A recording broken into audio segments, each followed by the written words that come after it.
give that a little bit of context. So, we've just been reading the Odyssey, which is going back a ways. It dramatizes for us something that we have many local examples of. So let's, for example, take the thought that you might want to own a gun, keep a gun in your house, because, well, if somebody attacks you, then you'll have something to defend yourself with. But guns are not just defensive weapons, they're offensive weapons too. So you put in your house something that not only will save you from danger, but by itself represents a danger. So the risk that somebody will use the gun in the wrong way, or one of your kids will shoot himself or herself with it, or you'll shoot yourself with it, or whatever. I love the most recent, not that recent, a couple of weeks ago, where, you know, they were thinking of arming teachers, and a teacher cleaning his gun shot a student. Not funny, but you have to think that. And it's how would I put it? It's ironical. You know, the thought of arming a whole lot of absent-minded professors who are maybe a little bit klutzy when it comes to weapons might not be such a great idea. Well, the Odyssey is like this because Odysseus is a dangerous weapon, needed to protect his own family and household from predators, but equally predatorial himself. So that keeping him around is not a safe, just risk-free thing. It presupposes, so to speak, the violence that he's protecting you from. He also brings it inside. And that's a dilemma, right? That the fact that we have to transfer, right, boundary or cross boundaries, and that we have to change chameleon-like when we're on one side of the boundary from the other, that's a fundamental problem of our erotic lives. That we have to, on the one hand, be safe, competent occupants of the intimate sphere, where sensitivity and other kinds of things are crucial. Vulnerability, openness, willingness to, and also effective members of the work world, where other other traits, less vulnerability, more hard-nosedness, maybe a certain amount of violence or aggressiveness are crucial to success. And there seems no easy way out of that dilemma. And one of the reasons to think about it is that it discourages us from a series of thoughts that is very easy to have. You know, one of them focuses on the very notion of having a character.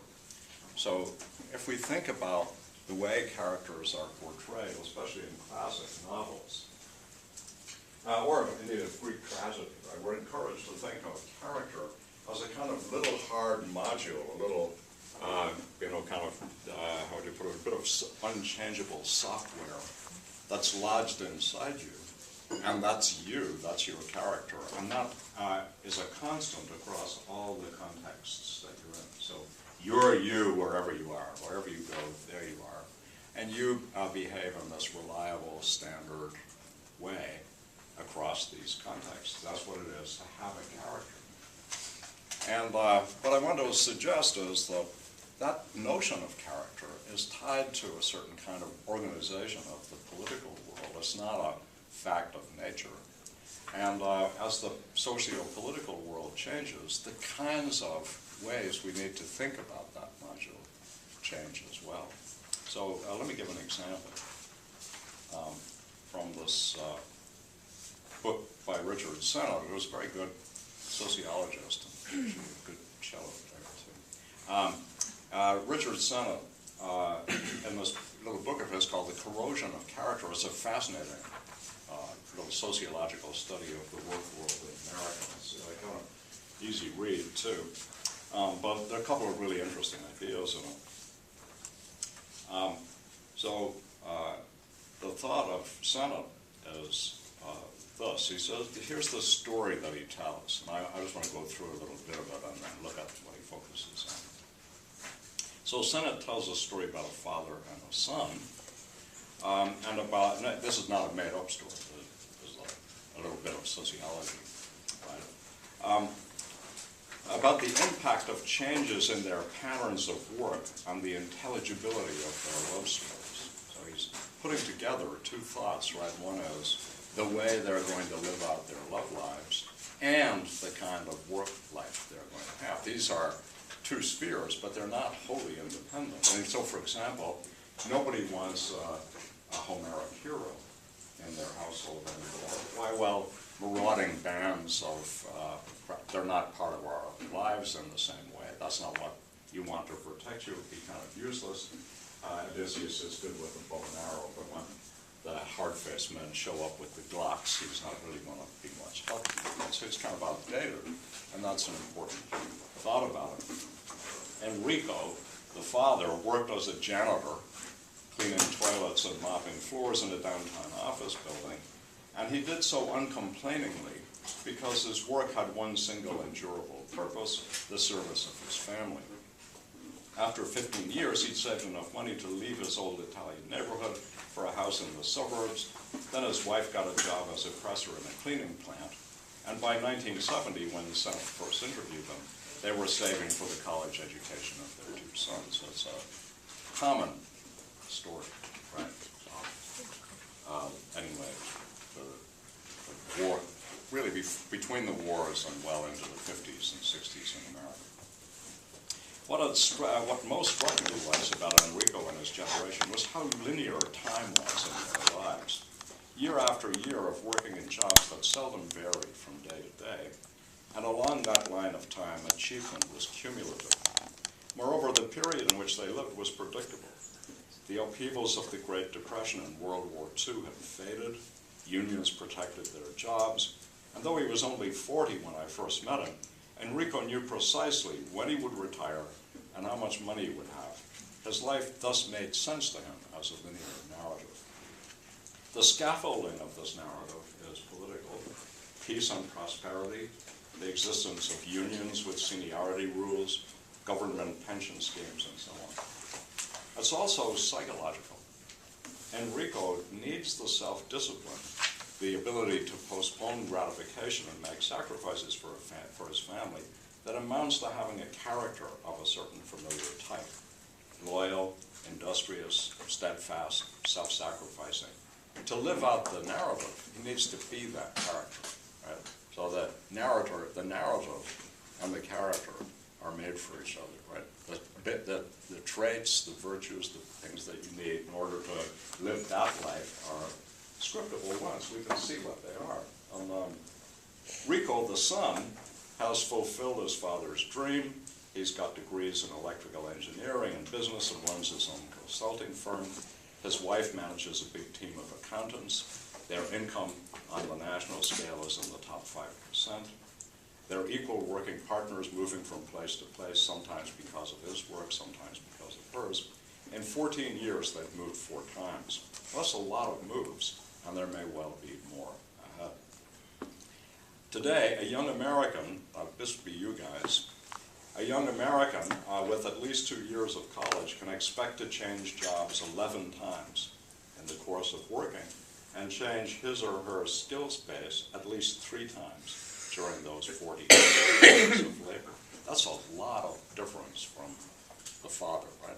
The number of changes of jobs and the number of changes of skill sets, not just that you go to the same job in different places, but that you actually have to change what skill sets you bring to it.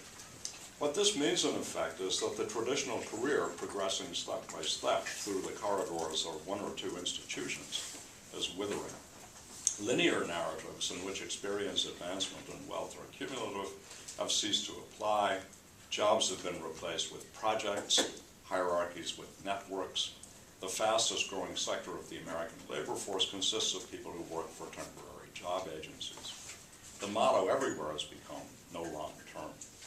In a world in which instability is meant to be normal and uncertainty exists without any looming historical disaster, it's a motto of wisdom.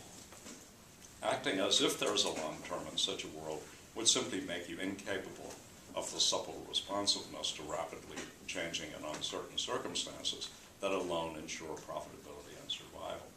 But that world, in turn, is largely a product of a market that's consumer-driven as never before in history, a market in which the desire for rapid returns has caused the average time stocks are held to drop 60%.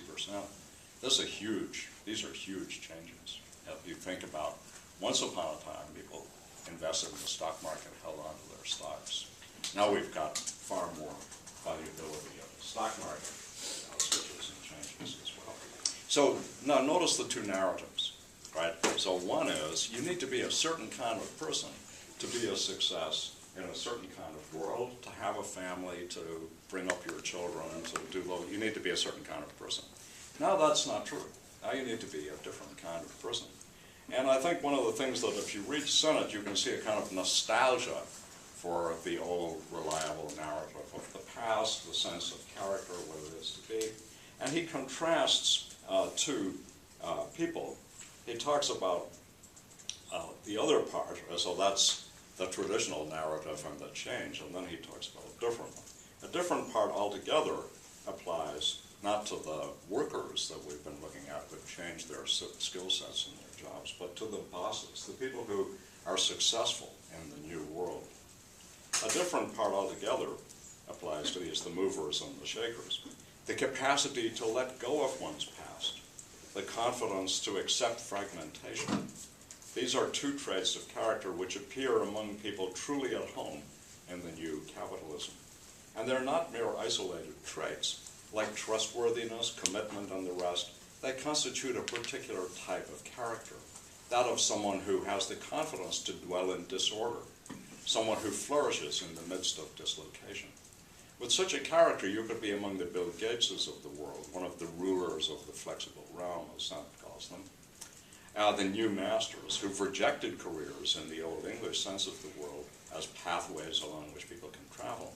But if you work lower down in the flexible regime, if you're an ordinary person, the same traits of character, begetting spontaneity, become more self-destructive, since they cannot give any guidance for the conduct of the ordinary life. So as I said, it's an oddly schizophrenic, it's an oddly schizophrenic picture. And again, it's a kind of Odyssean picture. The new masters of the flexible regime are as unfit for intimate life, apparently, as the old warrior. Yet the assumption that viable love stories have to be traditional ones, like Enrico's, seems problematic. Why can't improvisation be a genre of romance? Why can't the supple adaptivity required for success on the job be the basis for a new style of intimate life, in which ordinary people develop the traits now reserved for the new masters? This style may not be traditional family style, but so what? Maybe the suppleness children acquire by moving from one place to another as their parents change jobs, from one parent to another as spouses divorce, or from one sort of Lebensraum to another as people change sexual preferences or income groups, is just what they'll need when they finally leave home for the world their parents have bequeathed them. Okay, so the thought was, connect two things, right? One, the social world with intimate life. But notice how easy it is to be in the grip of holding one of them fixed, right? So, in Sennett, who's a very astute sociologist, right, you can feel the nostalgia for a kind of notion of home life, children, family, the traditional, reliable, structured, linear narratives. And then at the same time, he sees, well, there's this other thing, but that's only for some people, right? Only some people can handle the flexibility. And you think, well, but why should that be true? I mean, it doesn't seem like these are massively strange skill sets to have. It's rather that if you think of people being brought up in traditional families with a traditional career structure, and then pop them into the newly changing world, they're not very well adapted to it. But if you think of how families are changing, then you can think that, in fact, they might be just what you want in order to produce people even living a much different environment. So my thought is, right, don't get enamored of, nostalgically attached to pictures of yourself or pictures of the social world, as if these are like platonic forms or ideas that are really good and always present. What you have to see is the dependence, the sort of symbiotic relationship between the two, and then think about the new ways that our characters, ourselves, are formed. So now it's not a good idea to be like Enrico the father, right? it's not a good idea not to be so sort of linear about the way you think, or to have the traits of character that were required for that, steadfastness, fidelity to an employer, all of those kinds of things. Those are liabilities now, they're not strengths. Yeah.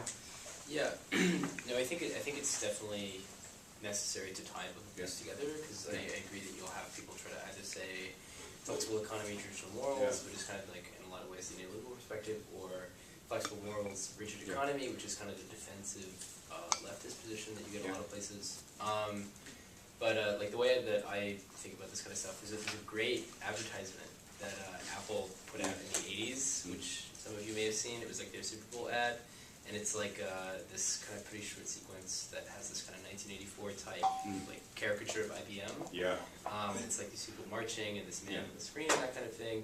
And then you have this woman with this like long hair and this orange jumpsuit runs into the room and she throws the hammer at the thing just as she's overtaken by the guards, and then it blows up. Yeah. So yeah, and the point I think with this is that you can't see this as some kind of like 1968 type, revolution. Oh, capitalism is gone, that kind of thing.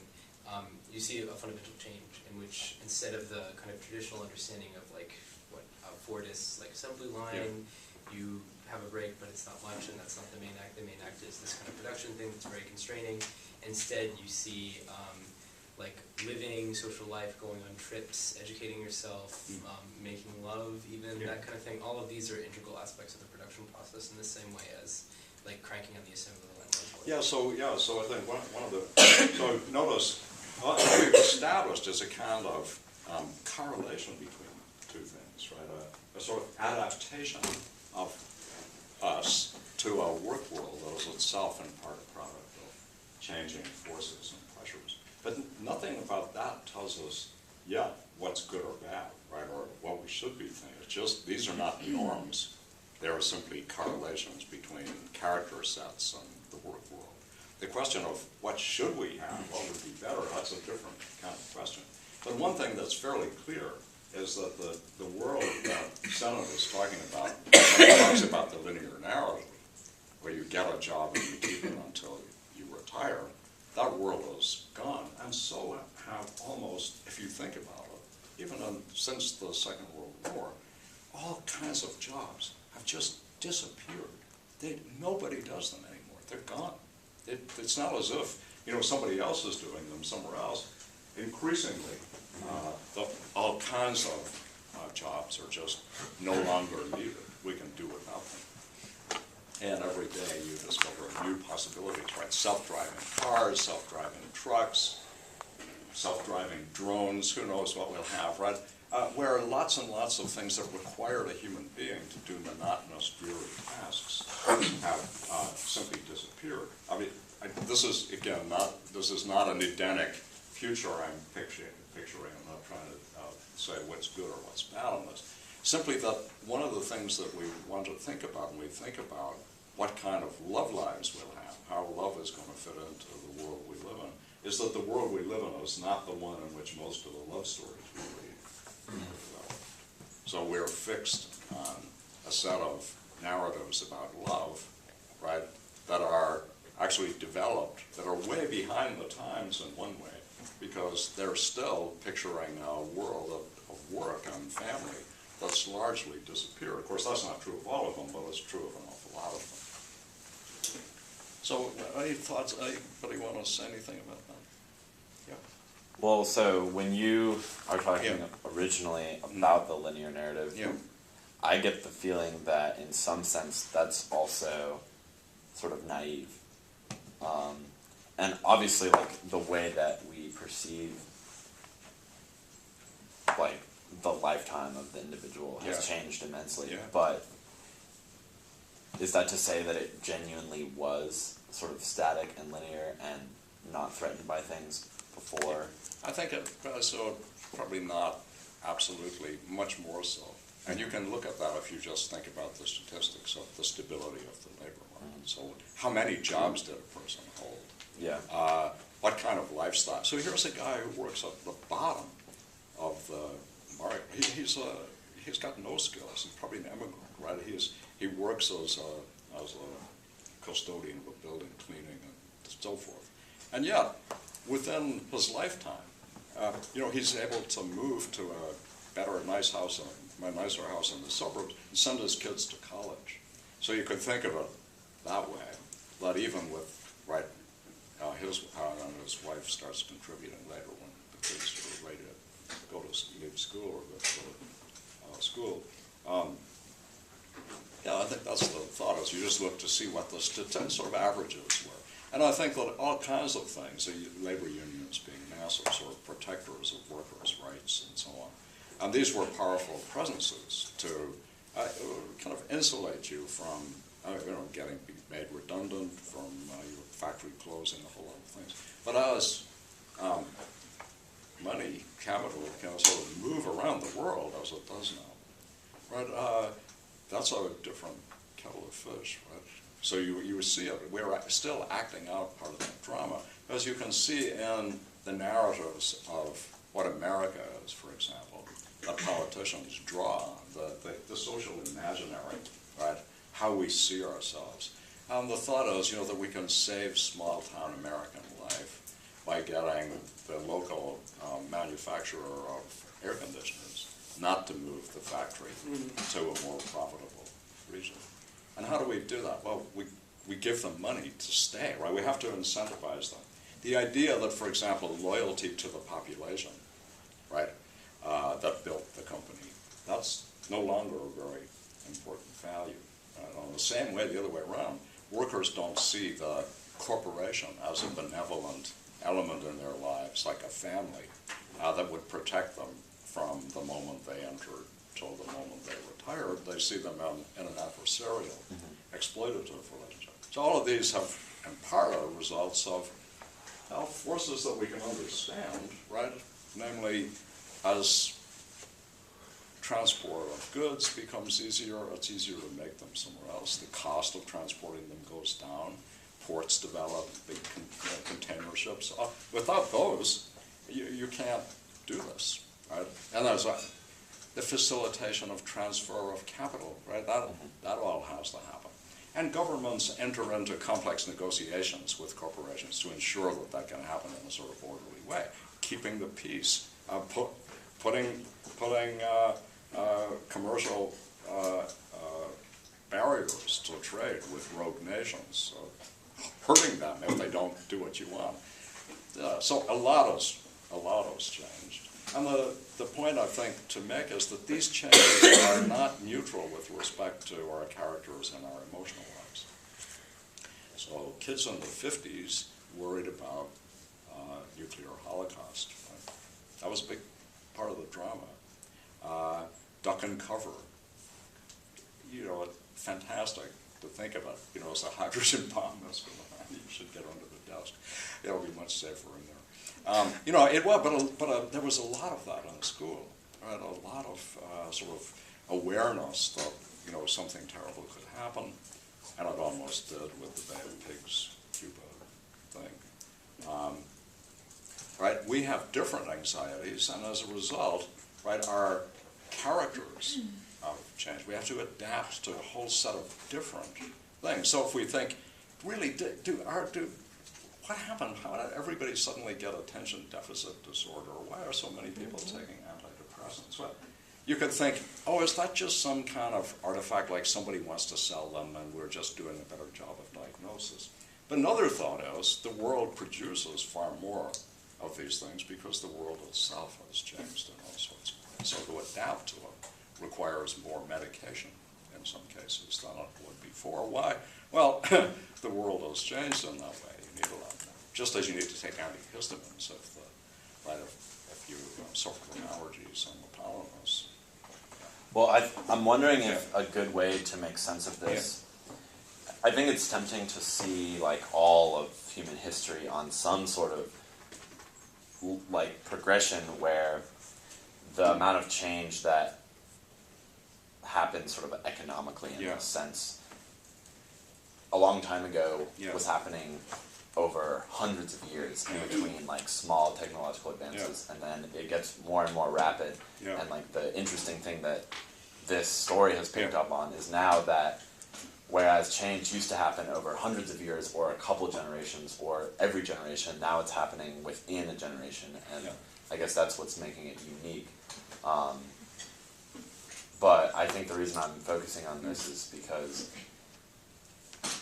it doesn't seem as if this type of change or progression is unnatural. Like it's always been happening, and it seems like maybe. Well, yeah, I mean, I think that, yeah, I mean, it's true, but, let me take an example. So Japanese art, traditional Japanese art, consisted of painting, well, and being simplistic about it, but roughly speaking, painters learned how to paint Mount Fuji in different ways. If you look at the trend, the whole series of generations of Japanese painters, it's hard to even see directly exactly what the change is. So a culture can focus on preserving. It doesn't have to focus on change. So one of the thoughts is, it's not natural if what that means is it happens anyway. Like plate tectonics, right? Yeah. Look, man, the weather is going on, and really it's always been going on. There are things that are like that, but I don't think that our economic life is like that. It's a different one. It's something like this. If you fetishize, if you sort of worship technological innovation, or you have a machine that generates newer and newer versions of things that need to be consumed, you have a consumer-based society, then you are going to see things like this happen. Why? Well, as you enrich more people, the consumer base goes up. The need to you can't satisfy it unless you can turn out hundreds of millions of iPhones to satisfy the need, and transport them and sell them and do all of those things. So there's a kind of development that's part of it. It's intrinsic to it. Once it starts going, it's very hard to stop. Corporations and indeed economies are a bit like animals. They're subject to a Darwinian set of competitive pressures that drive scales and efficiencies. But it's not necessary that we sign on to it. So, for example, that's too easy, right? So part of the thought is you can decide in reaction to the fast-changing world, to the world that demands that you be a person of a certain sort to fit into it. You can opt out. It's not out of the question to do that. It's difficult, of course, because opting out is meant to be expensive. So, right, so if you, for example, you want to have a family, great. You're going to need to house them somewhere. Probably notice the price of housing is going up substantially. So you'll need to take a mortgage. And to take a mortgage is to get indebted. And to get indebted is to be committed to continue to work. And to continue to work it's very difficult to get off that wheel. And that's the whole point. It's made partly, it's like McDonald's, right? It's easy to get. That's why it's attractive. It's cheap and easy to get. And that means it takes effort not to go that route. But I think the fact is that the very same pressures that have generated a fragmented, schizophrenic world in which there's more mental illness and a lot of other things also makes you wonder whether this is the way we want it to keep going. And so there is a lot of, just think in America, right? I mean, to me, this is a kind of, like you never would have believed it, that socialism actually becomes a good word and capitalism becomes a bad word.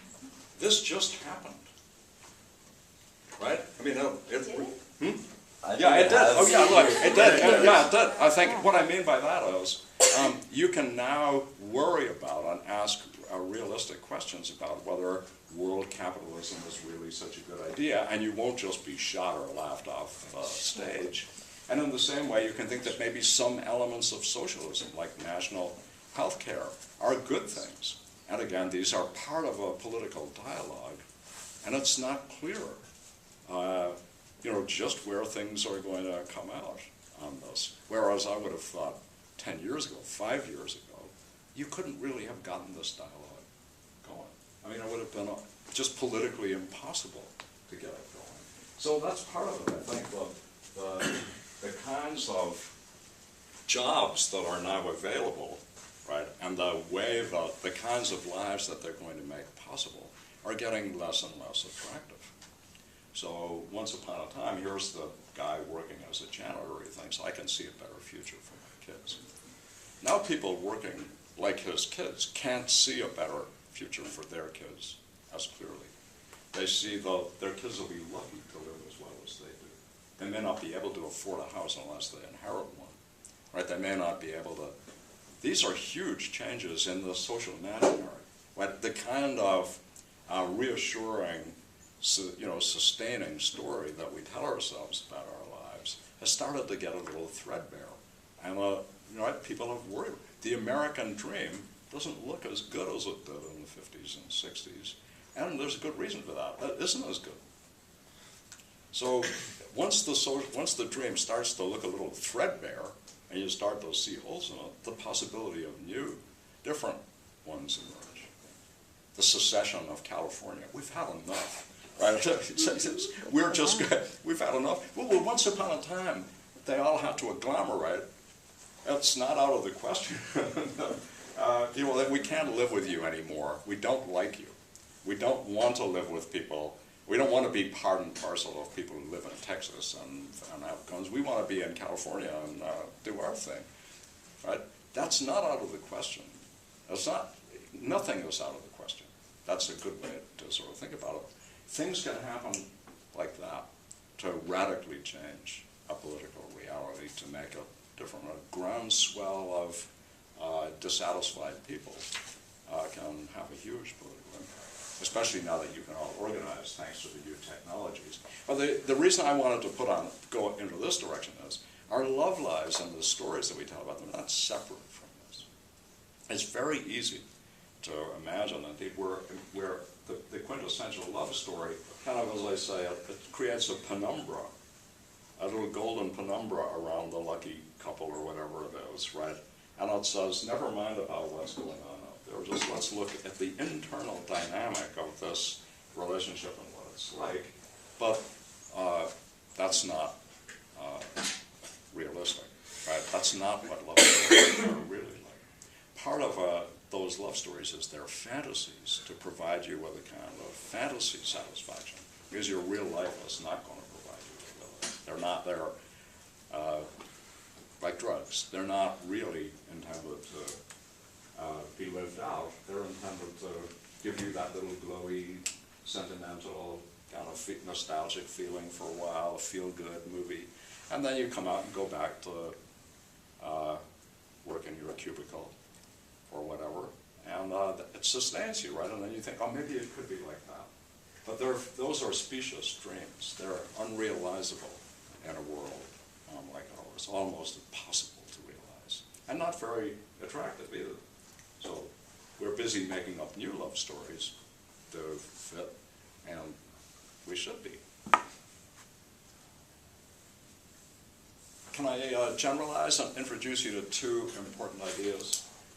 So one is closure. We've already seen that, and I think that closure is, once you get the grip of it, you start to be able to use it all over the place. That's a very useful concept. Or am I being offered closed, used to the picture, or not? So take the story of the linear life. It's a closed story, right? It's closed because it's in part feasible to actually consider it in isolation from its surroundings. Really, enough of the surroundings are stable, secure, and in a fairly good holding pattern that you can live out your own version of this story as if there is no outside. Right? Nothing's going to happen. Right? So you can sort of think of this as the healthy body motoring on under circumstances in which, say, there is no major plague or no major epidemic. You don't actually really have to pay too much attention to it. It's all on automatic pilot. But when the plague comes, or the influenza epidemic, then suddenly you realize that there wasn't outside all the time. It was relatively mute relative to your health. And your life projects can be like that too, right? You're relatively isolated. Many systems, especially the ones that purport to be sort of hegemonic or ruling, sort of master narratives, right? They purport to be closure. They're usually sort of high-level narratives, and ethics, how to be a good person, what kind of character to have at the ethical level. These all purport to a kind of closure. So down here, all kinds of things are different, but nonetheless, our moral values are alleged not to have changed, and they shouldn't change. So we might think of our moral values, say, coming from God on the Ten Commandments. That doesn't change. God doesn't say, until the social system changes, keep these. And in the same way, Plato offers us this picture of the forms. They are once and for all, right? And our goal is to try to achieve as much as we can that closed set of values. So closure is one thought, right? Now, closure brings with it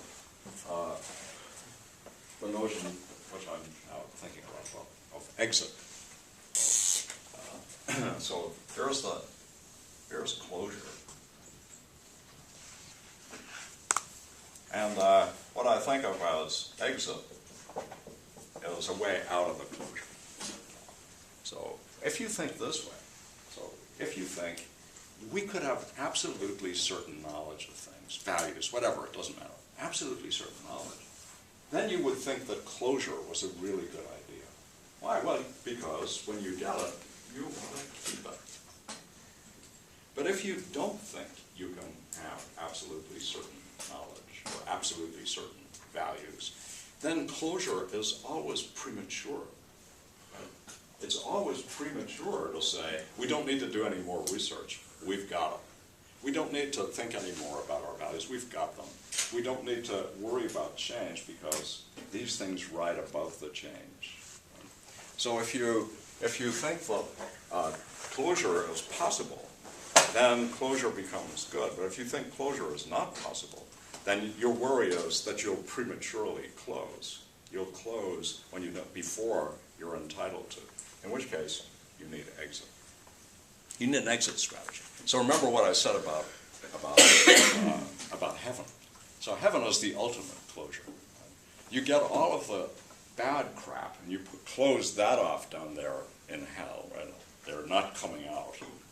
They're in there. And you put all the good stuff up here, where we all will be, right? And up there in the good stuff, you've got the closure that you want, right?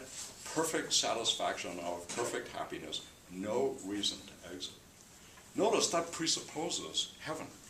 It presupposes that somebody could guarantee to you that you are in the best possible place and you have no reason ever to exit. So if you trust that there is such a person, say God, and can tell you this, then you'll think, that's what I want. But if you worry that actually maybe nobody could give you or guarantee you that, then you won't want to go there unless you have an exit strategy. Right? So closure and exit are two poles, right? Yeah? I don't know if this is a good idea at all. But just so we've been developing the idea that that infinity, like any kind of iteration, is not really compatible with human life. Like the way we talked about heaven being boring and such. I'm wondering if all closure is premature, and there are certainly different versions of closure, like a marriage that you're committed to for the rest of your life is a kind of closure, or the same with a job that you're like, I'm going to be here until I retire. Yeah.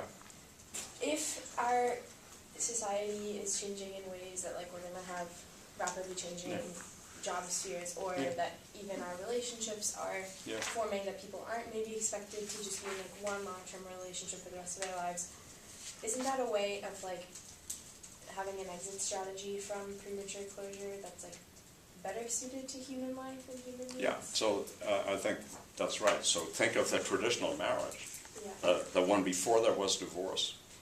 Right, it's this is for life. Till death us do part. Got it? Right. Hold that thought.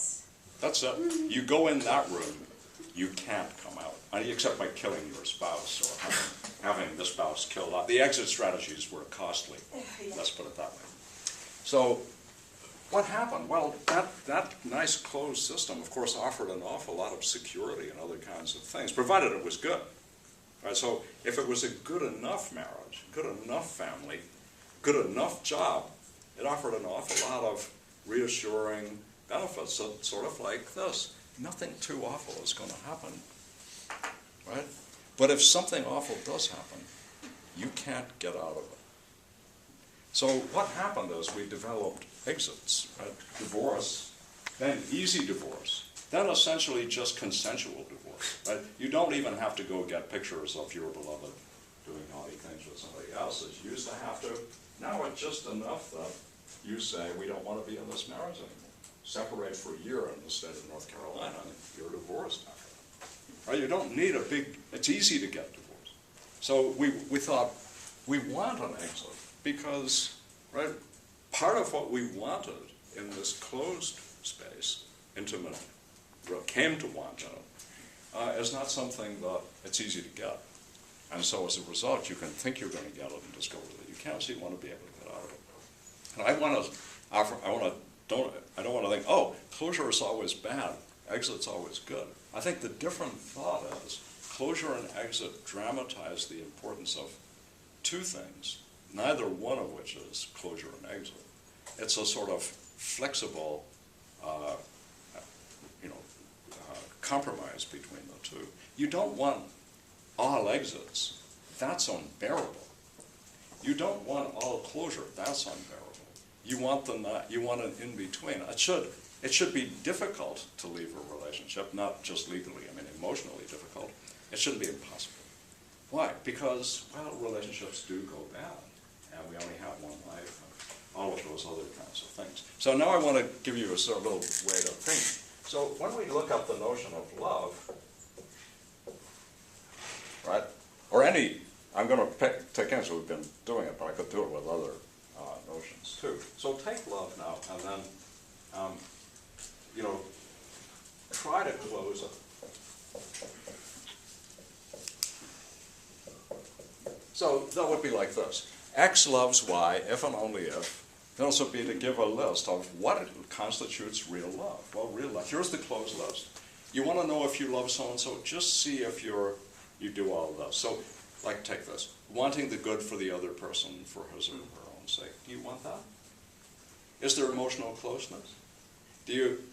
And you go through the list, and you think, right, so if I do all that, I love, right? So, or here's somebody with a list of traits. If they have all these, I should love them because these are what I love.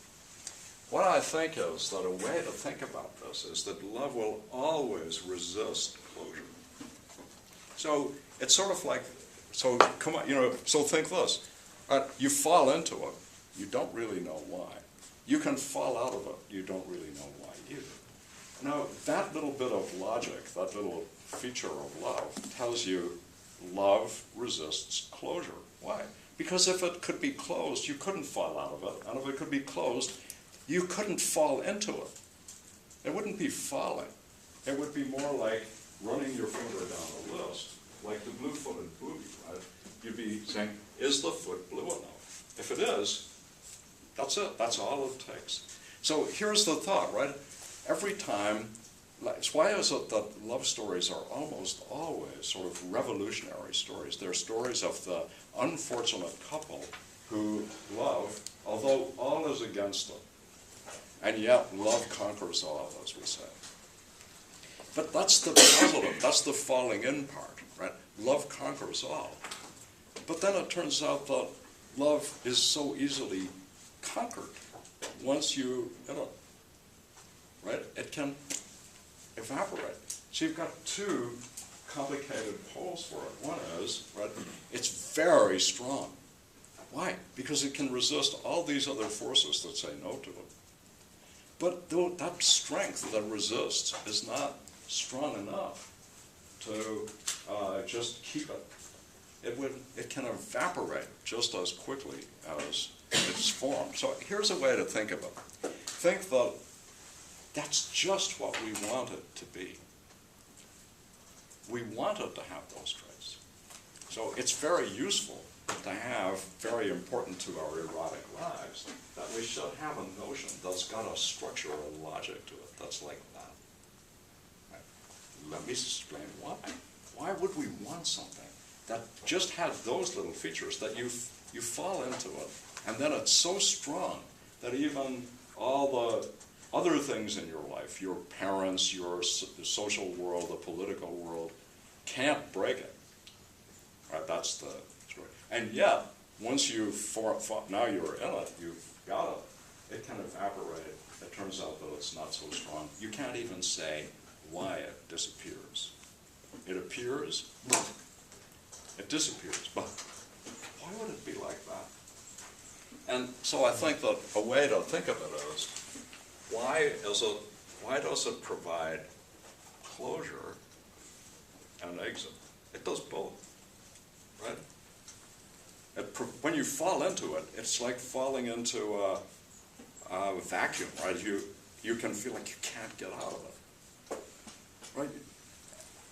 It has a necessity to it, a kind of inevitability to it. You feel hooked, caught, you've fallen, you can't, it may be a disaster, but you can't get out of it. Then it disappears. And as soon as it does, you have exit.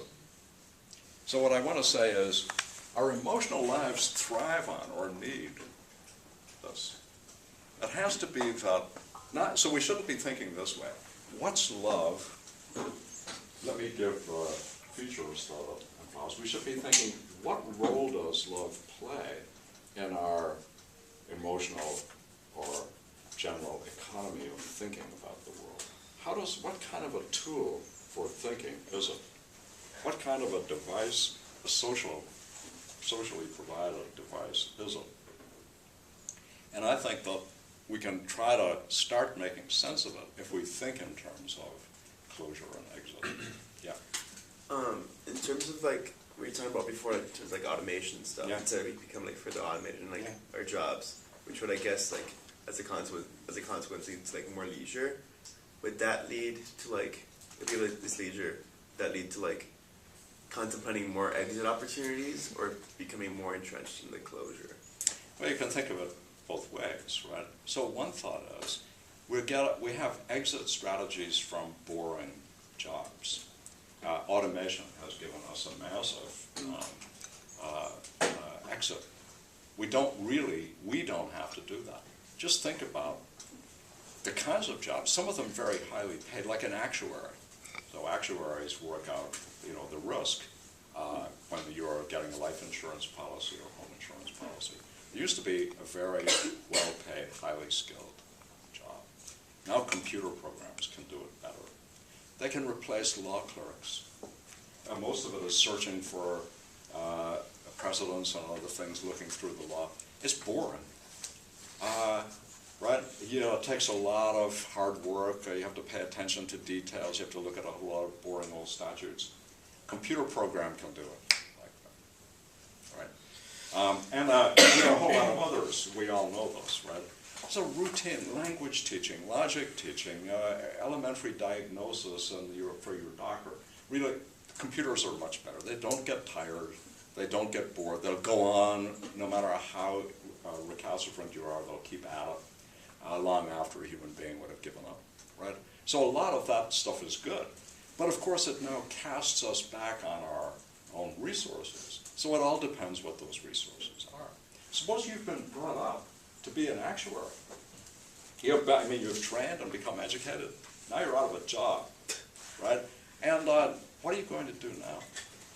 Well, the more discretionary time we have, the more the onus is on us to find ways to fill it up. Work is two things, right? Keeps you off the streets, keeps you busy, keeps you fed, keeps you busy. If you're not being kept busy, the devil will make work for idle hands, unless the idle hands have already come prepared with a whole lot of things that they're happy to do with their leisure.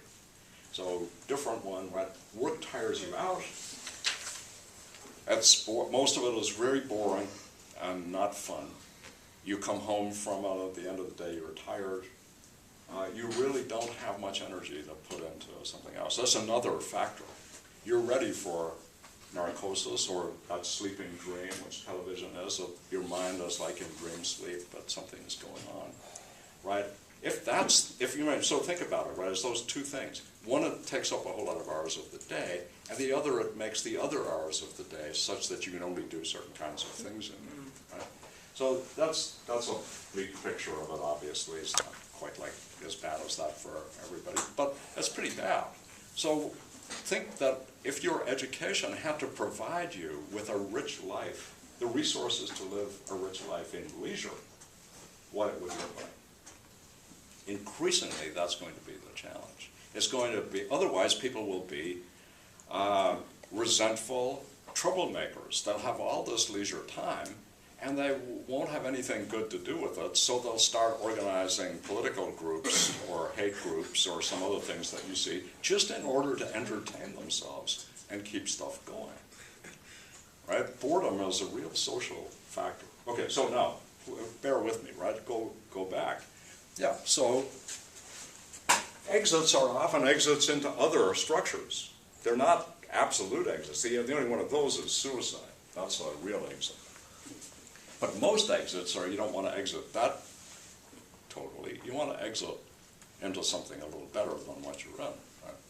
So I think that a way to think is, right, each case we want reassurance, stability. We want something that the father has in Sennett's story, elements of it. But we also want some level of innovation, change, creativity, development. Those don't presuppose that all that development will be economic development. We could think of developing our minds for leisure, right? Which wouldn't be the same as developing them so that we could consume better.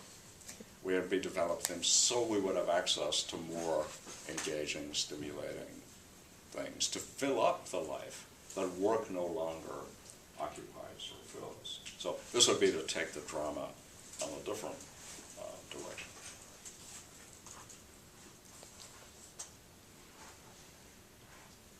So what I'm trying to get across with closure or exit, and of course exits are entrances. Right. It all depends where you're going. That's an exit from this room, an entrance into the corridor, right? And I think that that's important. What I want to do is think, what do we do in thought to produce the kind of supple adaptivity and responsiveness that we want to see in these other areas of our life? What devices do we need to make ourselves supply adaptive to a reality that is changing? So it's not this, right? Sennett sort of presents us with either rigidity or complete flexibility. I think that both of those are way too dramatic, right? It's better to try to think about the devices that you need to preserve a supply adaptive response to the world, which is a mix. It allows you to have exit from troubling situations, but entry into better situations. So it's a two-way street. So think, for example, let's just go back to, is jealousy a bad thing? So if you think in terms of closure, you think jealousy is a bad thing, right? Because jealousy threatens the closure. But if you think of jealousy as an exit from closure into a more vibrant version, then you see that it's not necessarily a bad thing, right? It can stimulate. In the same way, pretty much everything is like this, right? So no diet will satisfy us for very long, right? We get bored with it, we want something to stimulate our taste buds. That's an exit. It's an exit when there's another restaurant with a different cuisine available to you. Right? Now you've got a possibility of getting out of what was boring into something that's new. Devices in our thought that give us conceptual exits, that is, that allow us to think out, are good. And ones like love that are in our emotional lives play a very similar role. They are simultaneously stable and flexible, which means that, right, that you don't want to have an analysis of love. You don't want to think that love is something that you've got if this is true, or if these features are present. That won't get quite right what you want it to be in your life. You want your love to be something that, so to speak, provides stability when it's good, and gives you an exit strategy when it's bad. And love does play that role. So when we say, I don't love you anymore, we're not saying this. Yeah, you've gotten fat, you've lost your hair, you're not as interesting as you used to be to talk to. That's not it. None of those things are enough to justify your falling out of love, just as none of them are enough to justify your falling into it. Rather, when you say, I don't love you, you're exiting. That's it. It's an exit. When you say, I do love you, it's an entrance, right? And nothing can replace, no features can replace those two things. Right? There's no appeal against the loss of love. You can't talk somebody into reestablishing it as if they've somehow misperceived the situation, and now if they perceive it right, they'll be in love again. Any more than you can make them fall in love with you by listing the large number of appealing traits that you've got. It's not a concept like that. Its role in our thought is to provide an entrance into a world that now says, because I've said this, because I love you, right, these things are all possible. That's it. It's like that. So the old idea of a promising at the altar wasn't so stupid. Right? When you say, right, I do in a marriage ceremony, part of what you're doing is reasonable. It's reasonable. It says, I'm trying to open up a space within which certain kinds of things can happen. I'm doing that by saying I do. By saying I love you, that's what I'm doing too. Right? By saying I don't love you, I'm exiting. So we want to have to play the good role in our emotional lives, to be the kind of ideal of relationship. So I think I can put this a better way. So we might have thought that an ideal of relationship was closure, right? The marriage of true minds, but closure. They'll be in love forever. Sort of, I think that's the ideal. And if we don't have that, it's a failure. As we might have thought that the ideal marriage was one that had no exit. But rather what we ought to think is that the ideal of personal relationship is one that allows for exit. It's better if it allows for exit. Well, let me put it another way. Then, even if it lasts forever, it won't be because it's closed. It'll be because, well, roughly, you want it to go on. So, right, you've got the, so remember Sartre says this thing, he said, well, you want to possess the freedom of the other person. You know, so you somehow want to make them your slave, but not a slave, though. Freely as if a slave. And you find yourself perplexed by this. So here's the thought, right? Love is just what you want from them now. Right? Why? Well, because look what it is. It's not a closed thing, so they're not the slave. Right? As if it was closed, they'd be like slaves, right? They'd be locked into those by this closed thing. No, it's something that will allow them to exit. And so they're both free and bound. Not bound by legal shackles that can't be broken, bound by those flexible bonds that are just the ones you want with a beloved, that should break if the thing doesn't work. So, the flexible self so the model that Senoc provides, the good model, the flexible you, right, the you that can negotiate complicated changes and deal with them stylishly and successfully, that actually is a pretty good model. Right? It is what we need. We need that kind of supple adaptivity to deal with a world that we can't control. And part of what we're discovering is that our controls are much more limited than we thought they were. All right, the more we know, the more we realize. I take the weather system, for example. Right? We're now wholly aware that the weather system, which we've affected, is not something we can control. So we live on a planet where set in motion changes, we may not be able to reverse them. And that's part of it. And that's something we've all had to learn to live with. There are all sorts of other things that are like this too. We've had to learn to live with the world in which all kinds of personal relationships and family structures, educational systems and structures have changed. That supple adaptivity is required, even if, for example, we managed to produce a world that was far more like the traditional world. Why? Because the traditional world creates an illusion, right? The illusion is that you don't need the supple adaptivity. But you always need it, in part because no amount of closure can be guaranteed, right? A war breaks out. A plague strikes. Your loved one dies. Your child is run over by a car.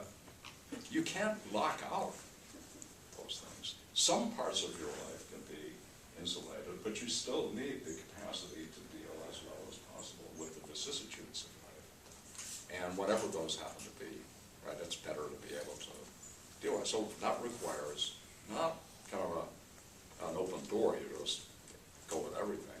That's too little structure. Right? But it's not that you need rigid adamantine structure either. That would be just as bad.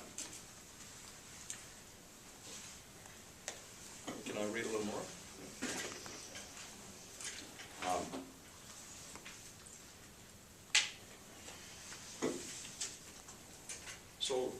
Let me look at a bad exit, so let's look at the very end part of this chapter.